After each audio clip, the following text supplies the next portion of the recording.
Hello there.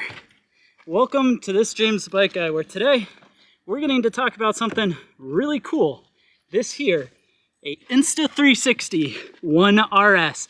And in this video, we're going to talk about this camera that was provided to me by Insta360, go over where it falls in their lineup, what it comes with, and then what you guys are really here to see is, does it make my crappy riding any better? Well, it's time to put it to the test and find out.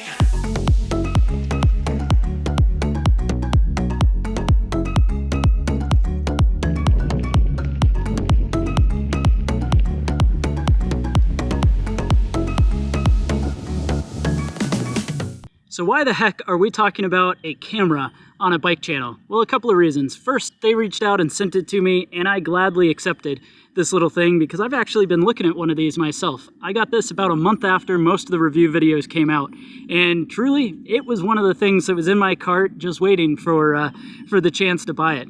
So when they reached out, I was totally on board with it, but more so, this is kind of an alternative to both a dedicated 360 camera and a GoPro. By GoPro, I use that synonymous as just that category, an action cam, although this would compete pretty well against my GoPro heroes that I have as well. Now, what makes this thing special is that it's of a modular design. Basically, you've got your processor mod. This is the mod that actually has both the charge port, your SD card, and the screen to be able to operate it. But then you've got these little mods on the outside. This is the 5.7K 360 cam mod. Now, I have an Insta360 ONE X2, and that is a 360 cam, although you can run it as a, action camera style with just one lens working. But this system does it up even better by having a 1/2-inch sensor in this 4K boost lens. Now, these both connect up, just kind of clip right into place with the camera system. And then you can also get a 1-inch sensor Leica-derived lens as well. And so that allows you to use one camera as a way to do basically all the different shots you might want with an action cam all in one unit. So you get to essentially build it up the way you want. So you kind of click the two together, and then it's got a separate battery system that just clicks down on the bottom. And now it's the form factor of an action cam. You can then pop the bottom off, put on your boost lens. And what's real neat is it can either be a front-facing lens like this, or you can flip that around, and now it's a rear-facing lens. So depending on what you're shooting, you can look through it one way or another. And once you've put it together exactly how you want to use it, you can then just slide it right into its case. This case is revised over the previous generation, although I never had the first one, but really easy to take it in and out, and from what I understand, the first gen was not quite as easy. But once it's in the case, it's got a little wind muff for the microphone, so hopefully we'll test this in a bit, but that the audio sounds good, and then easily just mounts up to whatever other attachments you have. In this case, you could then put a little standard action cam mount, screw that on right to Insta360's adjustable selfie stick. I like this a lot. Or they also sent out something called their unicorn mount, which is basically a super lightweight carbon fiber mount that can attach up to your helmet. We'll test that out too.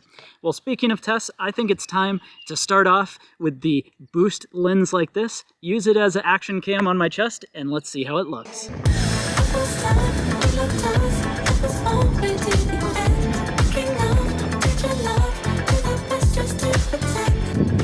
Here we are beginning our ride, chest mounted.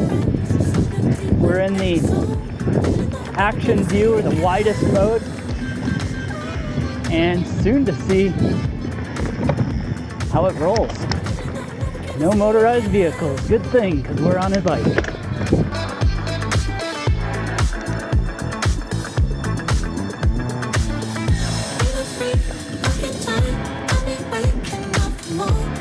And now here we are in the exact same chest position in the linear.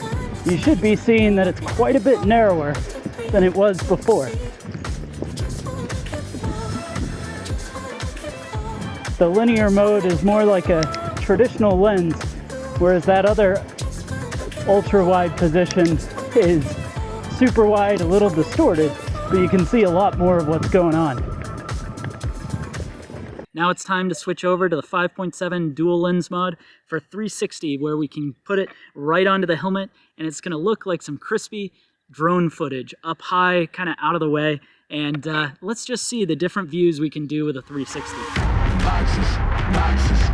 Acting that shit in the boxes. Stop it, stop it. Quitting was never an option. Exhausted, exhausted. This passion is never exhausted. And you cannot stop it. Nah, you cannot stop it. I had to switch up the flow, show you the way that it go. God is good, but this life is hard. But it gets better when you grind it small. I'm just really trying to leave a mark. We tired of being who they say we are. That's the baton, we gon' take it far. Always been real, we don't fake it all. Tired of 9 to 5, just make enough to survive. Only living on the weekends. You really thinking that's why I'm alive? Busting out the scenes, time to live my dreams, do the things deep inside of me. So this life continues, we're fighting me. Now we've got your handlebar mounted. I'm going to be curious to see both how this sounds and looks, because this could be a nice mount to be able to ride around, talk about stuff as we go. Woo!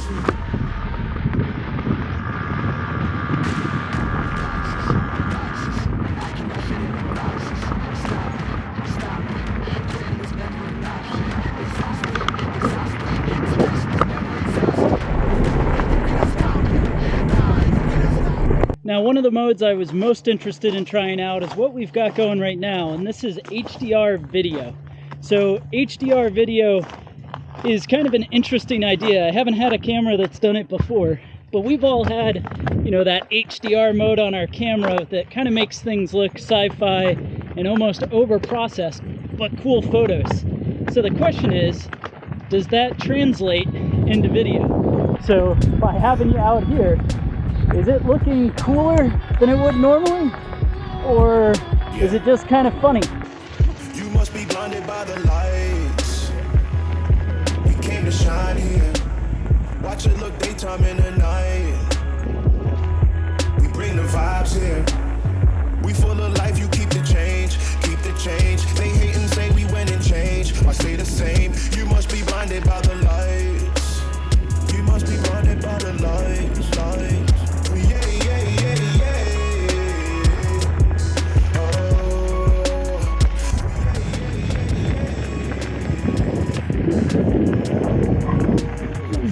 So let me know down in the comment section below. Does it look nice, or is it just a little wonky? And then finally, it does actually have a pretty decent camera mode as well. So we're gonna put it onto camera and see what I can capture with my pup. So that's a look at what you can do with this Insta360 camera. Go ahead and let me know your thoughts down in the comment section below. While you're at it, be sure to hit that thumbs up button if you enjoyed the video. Browse the channel to see other things to check out as well. And I can't wait to see you out on the trail. Let's go for a ride.